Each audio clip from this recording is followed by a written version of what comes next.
It was a cold Friday evening. The sky was dark. Rain tapped gently on the window panes.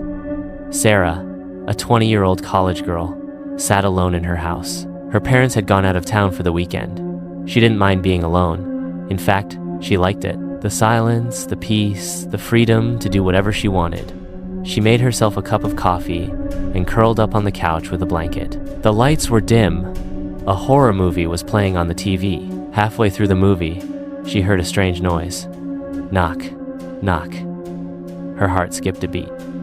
Probably just the wind, she whispered to herself and turned up the volume. But then she heard it again. Knock, knock. This time, it was louder. It came from the back door. Sarah slowly stood up. She tiptoed toward the kitchen where the back door was.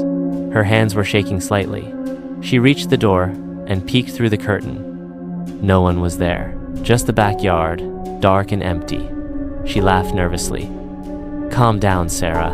You're scaring yourself. She locked the door again, just in case. Then she went back to the couch. 10 minutes later, her phone buzzed. It was a text message from an unknown number. Why did you lock the door? Sarah froze. She stared at the message, her mind spinning. She quickly replied, Who is this? No response. She waited. Her heart was racing. A few seconds later, another message popped up.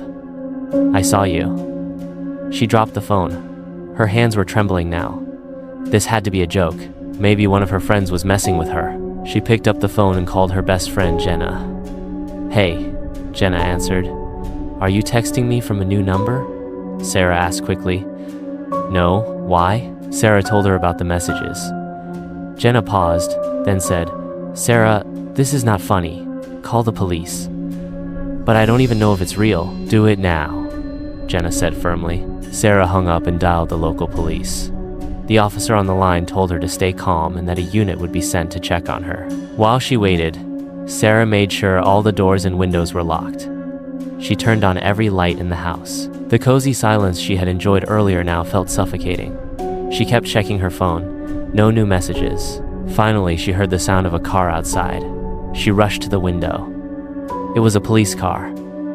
2 officers stepped out and came to the door. She opened the door slightly, keeping the chain lock on. Are you Sarah? One of them asked. She nodded. We checked the property. No signs of forced entry or anyone around. But we'll patrol the area a few times tonight, the officer said gently. Sarah thanked them. She felt a bit better now. After they left, she sat back on the couch and sighed. Maybe it really was a prank. She turned off the horror movie. It was too much now. She switched to a light comedy and tried to relax. An hour passed. She started feeling sleepy. Just as she was about to go to bed, she heard something fall upstairs. It sounded like something heavy. She froze. Her room was upstairs. She grabbed a kitchen knife and slowly climbed the stairs. Each step creaked beneath her feet.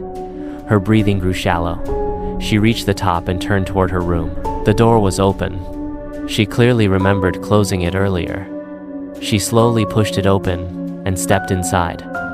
Her eyes scanned the room. Nothing seemed out of place. But then she saw it. A muddy footprint on the carpet. Her chest tightened. That was not hers. She ran back downstairs, locked herself in the bathroom, and called the police again. This time she whispered, There's someone in my house. The dispatcher told her to stay in the bathroom and be quiet. Officers were already on their way. Sarah sat on the floor, holding the knife close to her chest. Minutes felt like hours. Then she heard footsteps outside the bathroom door. Slow, heavy, dragging footsteps. She held her breath. Tap, tap, tap. Someone was gently tapping on the door. She bit her lip to stop herself from screaming. The doorknob turned slightly. Then it stopped. She heard the front door being kicked open. Police! There were loud footsteps, shouting, then silence. A knock came on the bathroom door. Sarah, it's the police. You're safe. She opened the door and burst into tears. They found no one upstairs. No sign of forced entry, but they found something else. A small crawl space in her closet, half open. Inside, they found food wrappers, a blanket, and a phone. Someone had been living in her house for days, maybe weeks. The phone they found? It was the one used to text her. That night, Sarah stayed with Jenna, but sleep never came. 1 week later, Sarah had moved back home. Her parents had installed cameras and changed all the locks. Every room now had motion detectors. The house was safer than ever. But Sarah, she didn't feel safe. Every night she double-checked the windows, the doors, even under her bed. She slept with a knife under her pillow and the lights on. But the fear stayed. One night, she was home alone again. Her parents had gone to a wedding nearby. She didn't want to go. She just wanted peace. It was almost midnight when her phone buzzed again. A new message. Unknown number. I'm still here. Her heart skipped. She replied, "Who are you? What do you want from me?" No answer. Then another message. "Check your closet." Sarah stared at the screen. Her hands started shaking. She didn't want to go, but something pulled her. Knife in hand, she stepped into her room and slowly opened the closet. Nothing. Just clothes and shoes. She turned around to leave. Then she saw it. The attic door above the closet was slightly open. She hadn't even noticed it before.